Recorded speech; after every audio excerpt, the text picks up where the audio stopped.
قبلہ سوال یہ ہے کہ ایک متوفی کی وفات کے وقت اس کے خاندان میں بھائی بہن زندہ تھے، جبکہ وفات کے 15 دن بعد متوفی کے ہاں بیٹی پیدا ہوئی، متوفی کی وراثت کس طرح تقسیم ہوگی؟ میرے محترم، جب اس کی وفات ہوئی تو اس کی بیوی حاملہ تھی. جب تک وضع حمل نہ ہو جائے کہ پتہ نہ چلے کہ بیٹا ہے کہ بیٹی ہے، زندہ ہے یا مردہ ہے، اس وقت تک اس کی وراثت تقسیم نہیں کی جا سکتی. ذرا مسئلہ پیچیدہ ہے، لیکن اس کا حل یہی ہے کہ جب 15-20 دن بلکہ زیادہ بھی انتظار کرنا پڑے تو اس کی بیوہ کے وضع حمل کا انتظار کیا جائے. جب خالق کائنات اس مرحوم کو بیٹا یا بیٹی عطا کر دے تو اپنے بابے کی وارث وہی بیٹی ہوگی یا وہی بیٹا ہوگا. نہ بھائیوں کو کچھ ملے گا نہ بہنوں.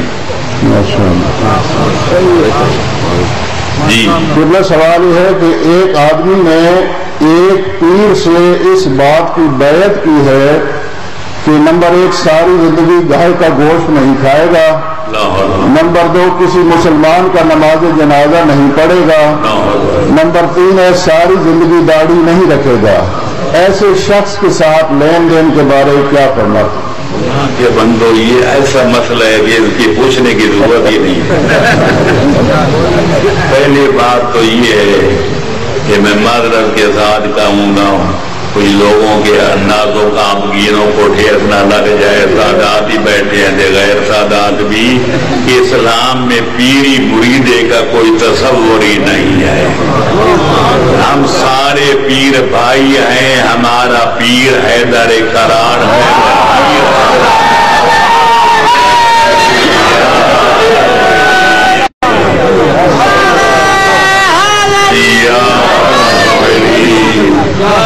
یہ ڈاؤں رجائے ہوئے ہیں ایسے پیروں کی بیعت کرنے کو. اور جہاں تک بیعت کا تعلق ہے یہ ہمارے مذہب کا مسلمہ اصول ہے کہ بیعت سوائے معصوم کے کسی اور ہستی کی جائز نہیں ہے.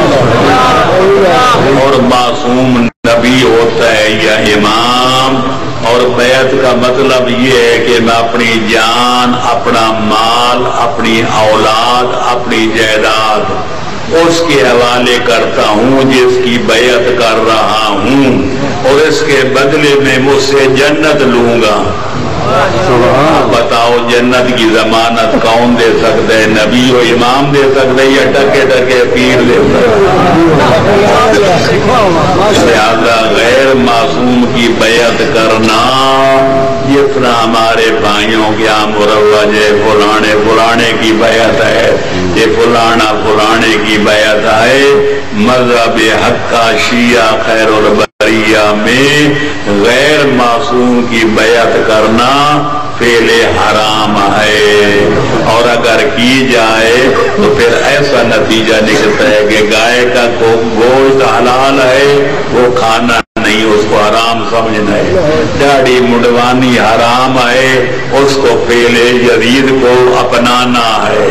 کہ باقی تیسرا کام کیا تھا؟ کسی مسلمان کا جنازہ نہیں پڑھنا، یعنی آپ ہی کافر.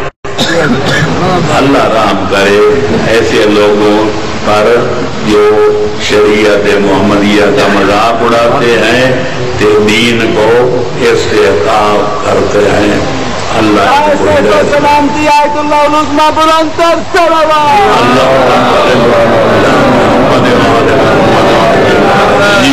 قبلہ سوال یہ ہے کہ سائل کہتا ہے کہ ہمارے معاشرے میں ایک ایسا نکاح ہوا ہے کہ جس میں لڑکی اور لڑکے کی رضامندگی نہیں لی گئی.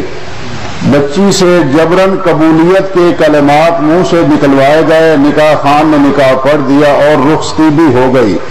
تو کیا اس قبولیت کا ہونا شرط ہے یا نہیں؟ میرے محترم، یہ مسئلہ ایسا واضح ہے کہ 73 فرقے مانتے ہیں کہ لا اکراہ فی الدین، کہ دین میں کوئی جبر و اکراہ نہیں ہے. اگر آپ کسی سے سودا خریدتے ہیں وہ بیچنا نہیں چاہتا